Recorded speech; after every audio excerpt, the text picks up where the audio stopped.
Hello and welcome. You're here with me, Cherry Tumbler, and we are playing Poking the Bear, which is my latest mission for the SU-25T. There are three start options. We can do Colt 1-1, which is on the parking bay. We can do Colt 3-1, which starts on the runway, and Colt 5-1 starts just before the action starts in the air. I've chosen Colt 1-1. We're going to be doing a ground strike, a ground start. And the scenario basically is that last night an enemy Tu-95 Bear diverted into Krasnodar airfield for emergency repairs. The crew and local specialist technicians have set up a temporary workshop in nearby hangars, so we've been ordered to go and strike that high-value target and help win the war. The primary mission is to destroy the Tu-95 and a large hangar, and then if we have the payload, and we definitely do, secondary mission is to destroy two Su-25 fighters that are nearby and a small hangar that's filled with equipment. We've already got a few nav points. Waypoint 0 is us starting at Galensk. Waypoint 1 is in the middle of the Shapdunk Reservoir, which is a kind of a big lake near the target area. Waypoint 2 is the target at Krasnodar Center. We've got Dodge Flight, who are two Su-25s. They're going to be departing in a few seconds. There's no AWACS, no air-to-air refueling. There's no air threat, no SAMs, and no AAA unless we activate the hard mode. And scoring-wise, we get 60 points if we destroy the primary mission, an extra 30 for the secondary mission, and bonus 10 points to make it up to 100 if we land back at Galensk. There are medals available too. We only have one picture in this main briefing thing, and that is the target area. So waypoint 2 is the target. There's the Tu-95, there's the main hangar. So if we get those two, that's the primary mission. And if we knock out these Su-27s and this tech hangar at the end here, then that's the secondary. It's a glorious day. The wind is pretty calm, and let's get this thing airborne. Right, so right shift and L starts the electrics, and then if we do right shift and R, it just changes the RWR mode, which will stop some extra noise. That little click is to let me know about the knee boards. We'll talk about those in a minute, and we can also use the comms F10 menu to make the game a little bit more difficult. If I do right shift and home, then that's going to start my engines up. My cockpit, you may notice, is in English. That's a mod that you can download. If I remember, I'll put a link to that in the description, but it changes everything to English and makes it much easier to do. If you're playing in acrylic, then those two lights there are what we care about, which is these star ones. You may hear the stall alarm going off. That is a new addition. Not sure why that happens, but we're on the runway and it's telling us we're stalling. That is us. Okay, so the lights have gone out and we're pretty much ready to go. What I'll do is I'll power up a little bit just to stop that noise, and we'll taxi up and leave the canopy open for now. Come on then. There we go. There's no wheel brakes on this thing, it's just a heavy aircraft. Colt 1-1, Galensk, clear to taxi to runway 19. Okay, runway 19 is in use. If you were super quick, you can get airborne the opposite direction. Be careful though, because obviously you've got the Dodge guys. They're going to be departing against the stream that way, and this quite heavy aircraft, getting over those mountains is tricky. You can do it, just be wary of it. So we'll taxi out relatively quickly, and we'll talk a little bit more while we're on the way. I'm going to try not to taxi too fast because the tyres on this thing will pop, and it makes landing and taxiing back a lot more difficult later. So there we go. May as well close the canopy.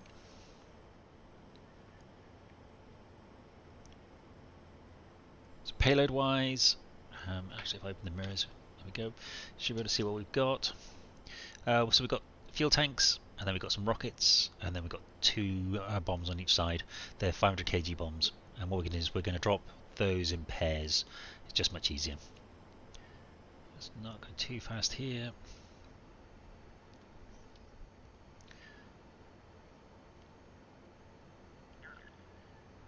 Some lovely IL-76s.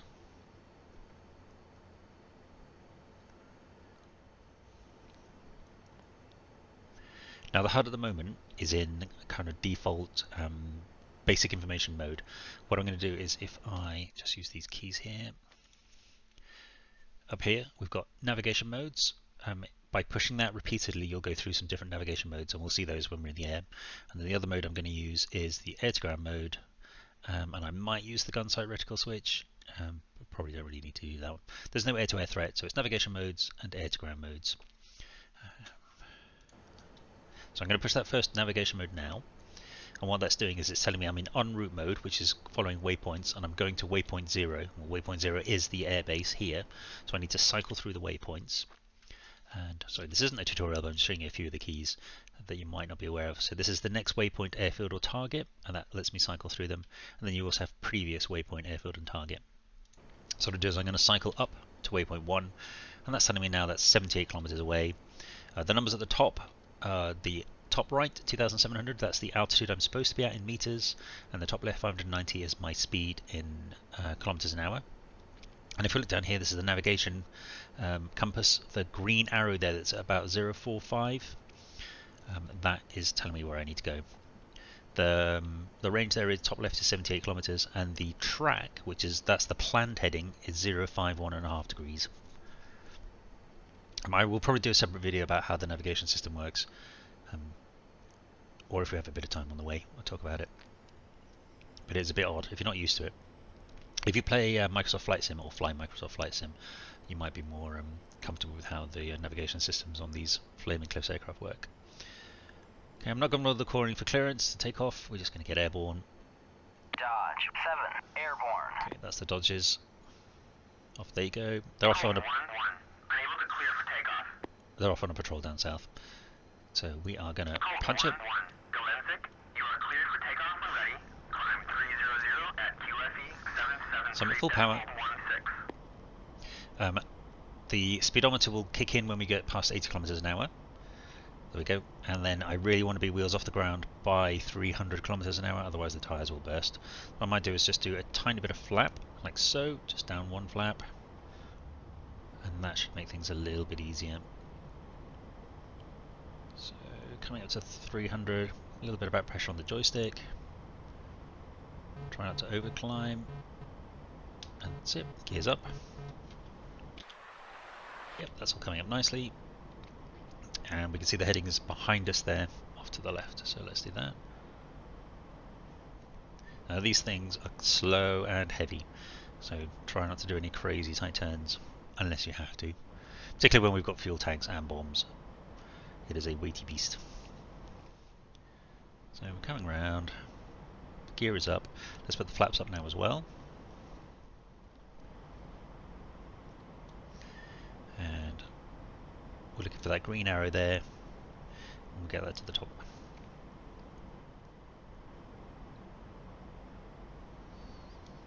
So we're almost there.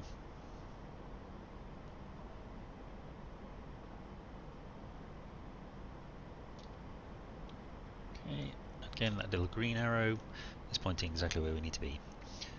The thing that's getting confused with is that triangle at the top there on the heading tape is not a heading marker, it's just saying that's where you're pointing in the compass. It's not a navigation marker. The other triangle that you can see below the 580 there, if it's on the right hand side of that little line, it means we're accelerating, and you can see that we're doing 600, 610. If it's in the middle, we're maintaining speed, and if it goes to the left, it means we're slowing down. So I'm just going to climb a little bit, and then what I'll do is I will put the autopilot on, and the autopilot will do route following for me, and it will also get me on the exactly the right heading. But let's just get above the mountains first, because it's not the best autopilot system in the world.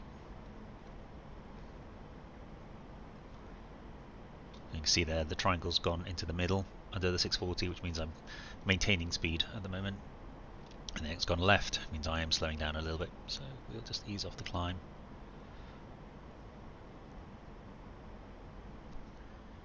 And we'll carry on up. Now if I'm comfortable with my altitude above the mountains and that I'm sort of on the right track and climbing at a good rate, what I'm going to do is I'm going to push the A key, and that's going to turn on the autopilot, the attitude and route following. So I'm letting go in the joystick now, and the plane is doing a crazy turn, because what it's trying to do is, if we go to the F10 map, I'll show you, it should show the route. So when the route is programmed, it's going straight from Galentz to waypoint 1, and what it's trying to do, the autopilot is trying to get me on exactly the right track that it was planned, which is a bit weird. Say I was over here and I wanted to go to waypoint 1 with the autopilot, you would think, oh, autopilot on, it'll go straight to 1. What it will actually try and do is it will go back onto this track, so it will turn, pick up the track, and then head towards waypoint 1. It's a really odd system, and the main thing is while all this is happening, don't touch the keyboard. Don't try and take control of the aircraft. Let it do its thing. Trust it, unless you think it's going to crash into the ground. So it's doing what looks like a crazy turn, because what it's trying to do is it's trying to get that the green arrow right in the center of the white arrows that you can see there, and then put me on a track of 0, 5, 1.5 degrees. So it's throwing itself all over the place. This is why I say, make sure you're above the mountains, because it is a little bit crazy. And it is going to level me off at 2,700 meters. It won't control the speed, so I'm going to keep an eye on that. With this aircraft, I think about 600 kilometers an hour, it's going to start shaking quite violently, and we will have to power back a little bit at that point. So it's now doing its thing. It's going left and right of centre line, weaving a little bit to get me on the exact track that I'm supposed to be on, and pointing me to the target. And while it's doing that, we talked about the weapons, so that's fine. We talked about the route a little bit. Let's talk about weapon delivery while we're here. So we're in en route mode at the moment. What I do is if I go into air to ground mode, and navigation will still work while we're in en route mode. So we're in air to ground mode, and because I've got the English HUD, I've got B. Oh, we're shaking violently now, or shaking a bit. So let's cut the power down until the shaking stops. There we go, that's a bit better. What about that? So I'm in air to ground mode, and it's automatically brought up B, which are my bombs, and it's lit them up here to show which pylons are active, and that is those 500 kg bombs there. The SU-25 is great from the Flaming Cliffs aircraft because it has these two switches here, which you may see in Russian if you've got the Russian cockpit, but the one on the left is telling you the interval between your bombs, and then the bottom mode is like a special mode for cluster bombs, and then on the right hand side it's telling you how many weapons you're dropping, so 1, 2, 4, or everything. The gun bits are to do with how it fires guns and things. So what I'm going to do is, there is a key, two keys in fact, so there's this one here, so ripple quantity select. What that is going to do is going to cycle between 1, 2, 4 and all my bombs, and then if I wanted an interval between them, I don't in this instance, but you've got ripple interval decrease and increase. That will set the left-hand clicky switch. So what I'm going to do is I'm just going to use the ripple quantity selector just to make sure. So I'm on 1 now, I'm now on 2, so I'm dropping in pairs. That's the main thing for this one. So we'll go in, we'll drop up, we'll drop the bombs first. We might be able to destroy the frag radius is quite big on these. We might be able to get the hangar and possibly the Tu-95 with just these pair of bombs. I mean, it's 1,000 kgs of bombs on a flat surface, so there's definitely going to be some damage. And the waypoint 1, I talked about the Sharung reservoir. It's this one here. I checked on Google Earth to get the name of the reservoir, but that's where we're heading. And what we can do is we can have a look at the knee board, which is the default is right shift and K. That brings up the knee board, and if you use the right shift and square brackets, sorry, just the square brackets, don't even need the right shift. We'll just cycle through here back to the beginning. So this is the extra key knee board that you get with this mission. So it explains the situation in your mission, tells you exactly what you need to do, shows you your payload, gives you all the information you need about your navigation points, also gives you the airfield identification numbers, which we'll talk about on the way home. Friendly forces, enemy forces, and the fact that we've got hard mode available. And then the scoring, we can get medals, but you have to land back at base. If we get the primary and the secondary, we'll get a gold medal. And if we just get the primary, we'll get the silver medal. And as it mentions there at the bottom, if you do die, say you got the, you spend all that time and effort doing it, if you then pick a ground spawn again, wait about 20 seconds, it will then activate the trigger that gives you your medals. This is where we started, and we taxied out for a departure. That's the run-in line. That's that target again that we saw at the beginning. And then it goes to the normal default briefing pages. So let's go to the target there. So we're heading towards the waypoint now. We are still in air to ground mode. Now if we want the autopilot to automatically follow to the next waypoint, we'll need to go back into navigation mode. So what I'll do is I will go back into navigation mode, and ENR is en route still, so we've got 24 kilometers to go. We can actually speed up time a little bit here. That is left control and Z, and then left shift and Z, yeah, brings it back to normal. So left control and Z, you push it a few times and it speeds up the how many times you're speeding up.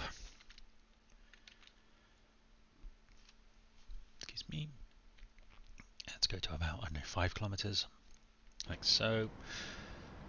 So that it should kick in, the waypoint should change, we should see that go off to the left. It'll give us a new track heading and a new range. If we were in air to ground mode at that point, it's not always going to kick in.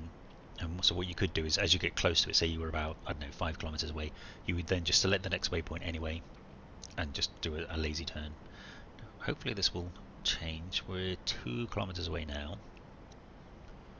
It should go off to the left, and that's the target down there. You can even see the TU-95 from up here. So half a kilometer to go. 2, 1, and there you go. It's automatically kicked in, and we're now heading to waypoint 2. Now waypoint 2 is set at ground level. You notice it's at 30 feet there, so the aircraft is going crazy. The important thing at this point is not to take control of the joystick until you've pushed A to take off the autopilot, and then you put yourself back in control. The reason why you don't want to fight the autopilot is that it really messes with all the trims, and it makes the aircraft completely uncontrollable almost. So we're going to go to ground mode anyway. Again, we can see the waypoint is off to the right slightly. In fact, we can see the airfield down here. Now there's a little bit of wind, so the circle, we only care about this little circle with the dot in the middle. We're going to put the dot of that on the hangar.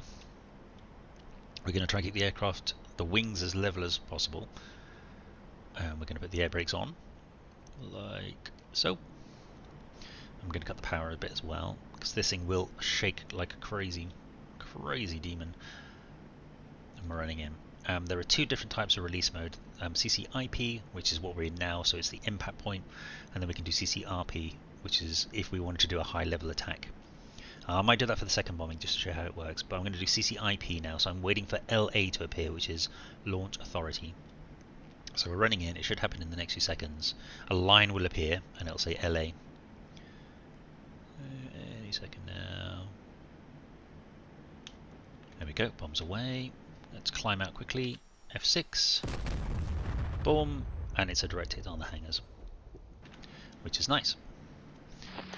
Boom. And we got 2 of the SU-27s with the frag there, and the main hangar's gone. Let's close those air brakes and climb back up again. The SU-25, this beast, is not very good at turning and bombing. You need to run out a lot further than you would imagine to get everything nice and lined up. So what I could do is I could go to single bomb mode now. If I push this button here, back to singles, but what I'll do is I'll drop in pairs. Let's just put this back to salvo. Just because it makes the aircraft, it makes this mission shorter for a start, and if you drop individually, the aircraft gets really lopsided, and it'll just be making lots of beeping alarms, which we don't want to hear. So I'm running really far away here to get a second run in. Now the target, I don't know if you can see on the left hand side, you can see the TU-95 just in front of that to the left. There's a little white hangar by itself. That's what we're going to go for.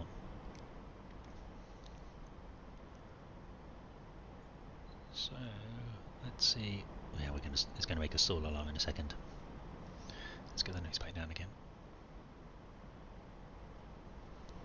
And we should be far enough away that I can show you the second method dropping, the CCR method, the release point method, rather than the impact point. So we'll line up again. Let's zoom in, and we will put the air brakes on, cut the power.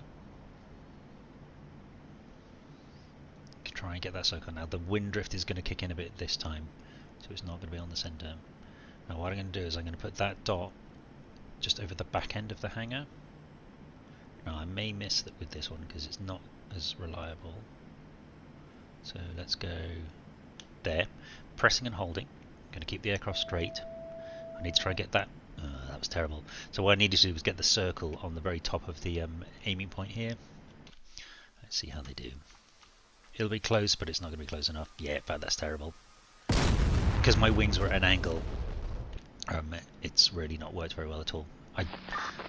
Well, we got the TU-95 at least, so that's something. So we've destroyed the 27s, the 95, and the main hangar. We've done the main mission. Power everything back up again. So we've switched automatically to the S5KOs, which are the rockets. These inner pods here. So if you look here, it's changed now to show you the green lights at the bottom there. Those are the pods that are active. So we could try and take out the hangar. I mean, it might take all of the rockets, but we'll give it a go. Or if you wanted to be really nasty, you could absolutely destroy the Tu-95 and the 27s, because they're probably only a bit damaged rather than absolutely destroyed. But what I can do is, if we just pause it a second, push F2, and then left control and F11, what that's done is it's detached the camera. If I now use my mouse to move around and the WASD keys, I can now, like driving a drone essentially, we can fly around. So let's see. So the big hangar is definitely on fire. We've destroyed what looks like a fire truck. The Tu-95 was reported as destroyed, but if you look, the damage is minimal, but you can't really even see anything on it. The damage model on this is not great. It seems to have 3 settings. It's like, it looks fine, the tail falls off, and then it's completely destroyed. And the same with these guys. Here we go. So they've taken a lot of frag damage on here, and on not so much on this guy, but they're definitely inoperable for a while. Oh dear, and there are a dead guy lying on the floor there as well. But yep, there's a few other ground crew have been knocked out. So we could come back and strafe this, I think, with a rocket, and then if we've got a few left, we'll try. This is the target hangar. We'll try and take out that target hangar. But let's see. I mean, it only takes 1 or 2 rockets to damage that Tu-95 and take it out of action. So again, running in, we don't want to overspeed, and that's a stall warning, so we'll slow down a little bit. Put the air brakes out, and what we'll do is I'll pop a couple of rounds on the Tu-95, and then we'll save the rest for the hangar. And we should get launch authority any second. Here we go, and okay, that should definitely be enough. Boom, boom. Okay, that Tu-95 is definitely not going anywhere. Power back up, air brakes off. We can have a quick look again. If we can see underneath the smoke. And you see what I mean about the damage model. It was nothing, and then the tail has fallen off, and then if we kept on hammering it, it would just be completely exploded. But I think that's not going to fly for a while. Certainly not with that tail. So I'm happy that that is definitely destroyed. So whatever rounds I've got left on the rockets, it doesn't have a counter. But what I'll do is I'll use all of them on that hangar, and if it doesn't blow it up, so be it. What we'll do is get a bit of a run in. And what you can do, whilst it doesn't have a counter, is if we go outside and have a look, if you turn around, oh, I've got the flaps on, that's interesting, I need to sort that up. You can actually see inside the rocket launcher there.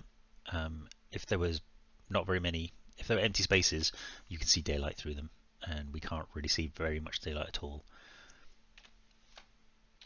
Anyway, let's pop those flaps up. Must have pushed the right. My air brakes key is the same as my flap, or very close to my flaps button.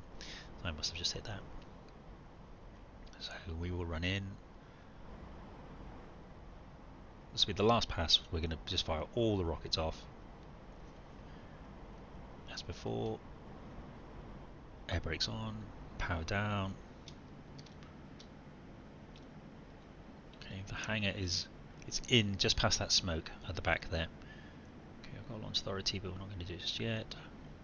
Going to do it.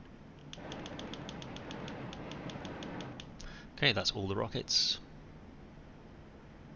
Ba-boom. Now that may be enough. We'll see.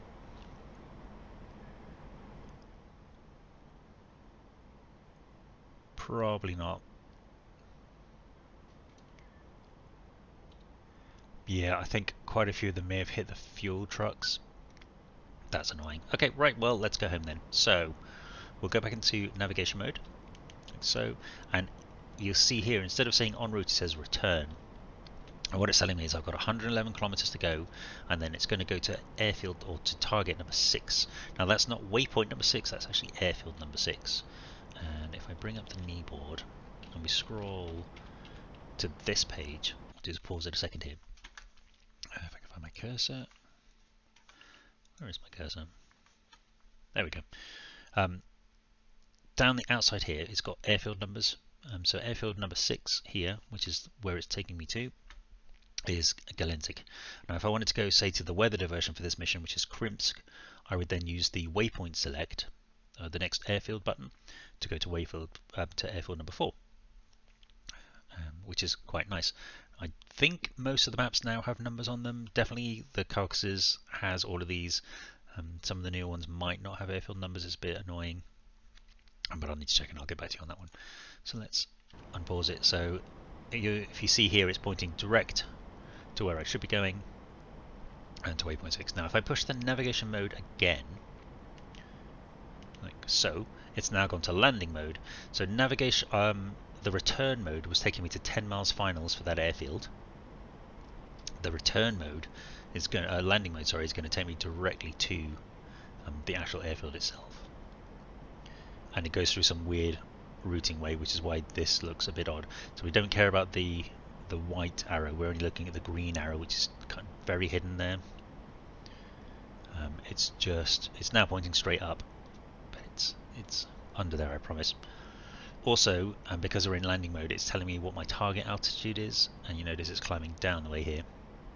So it gives you a rough indication of what height you should be at, but I'm going to ignore that. I'm going to climb up to a decent level. And the problem with these different modes is if you put the autopilot on, depending on which mode you put on, you may find that, for example, I'm in landing mode, it will try and get me to land. So it will descend down to 1,600 meters, doesn't care about the scenery, and that will probably kill me. So I don't particularly want that. So what you could do is, if you wanted to just go home, you just change back to en route mode. We're on waypoint 0. Actually, that is not going to work either because it's on the ground. So don't do that. Don't do the autopilot. We'll just head home. We'll go back into... actually, let's position for finals. Let's go to return mode. So it thinks I should be climbing up to 4,500 meters, which we can do. I mean, this thing is going to get there relatively quickly. We'll climb up, and it will take me to 10 miles finals for the proper runway that's in use at the moment. Now, we got airborne on runway 19, so in theory it should be runway 01, so we should be kind of landing over the mountains and in again. The problem with that, the computer seems to take that into account, is that it means it's a very steep descent over the mountains and in, so it would rather you went out over the sea and landed against the stream, so to speak.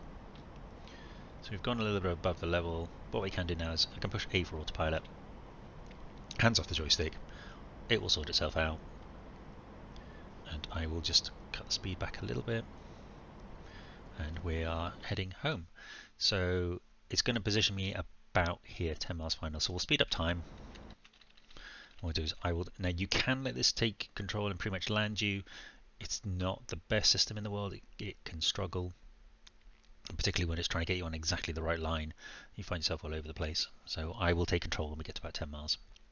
The other thing with this aircraft is it takes a long time to slow down. Even when those air brakes are quite diddly. Oh gosh. Tactical, take the brakes off. We'll cut the speed there.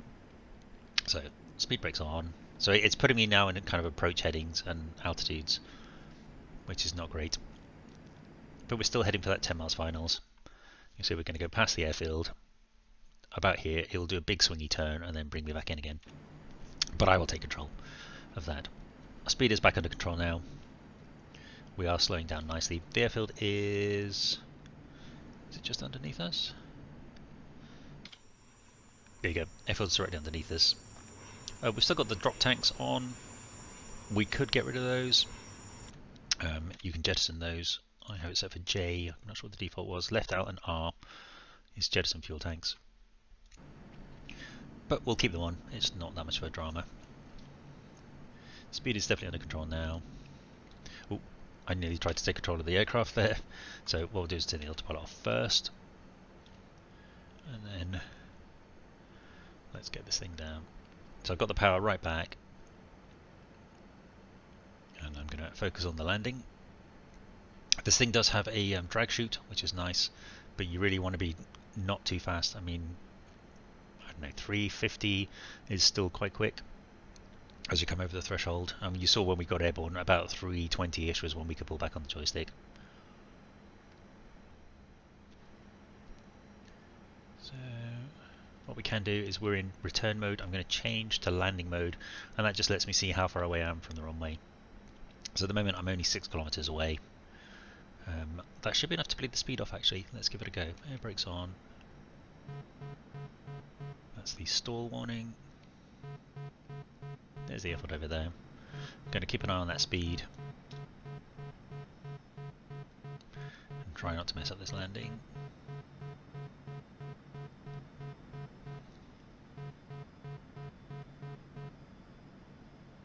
Okay.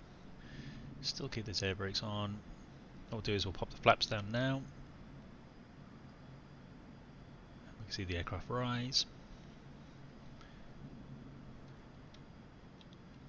It's just under there. Alright, need to be careful here, so air brakes off. Keep that power up. Okay, 300 is definitely, we don't want to be much lower than 300 until you're comfortable. The gear is still up as well, so we will lose a bit of speed when the gear goes down. Okay, let's get this on finals. And then we should of course gear radio down. in. Yes, I'll do that. Gear down. Gear down. Gear down. Gear down. Gear down. Okay, gear let's do that down. then, if only to shut her up. So the gear's coming down. Just keeping an eye on my speed all times.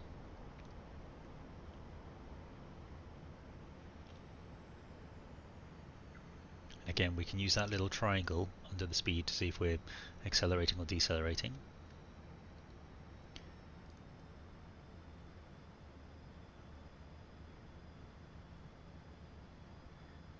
Okay.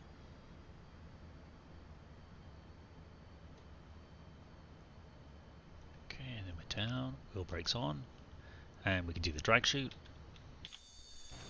which is there. Stamping on those brakes. Looks like we're under control now. Push the drag chute button again. Sorry, that key. This one here. Dragging chute is right shift and forward slash. I just use P for parachute. And you push it the second time and it comes off. And if you're landing too fast, the drag chute will just rip off completely and you won't even get any benefit from it.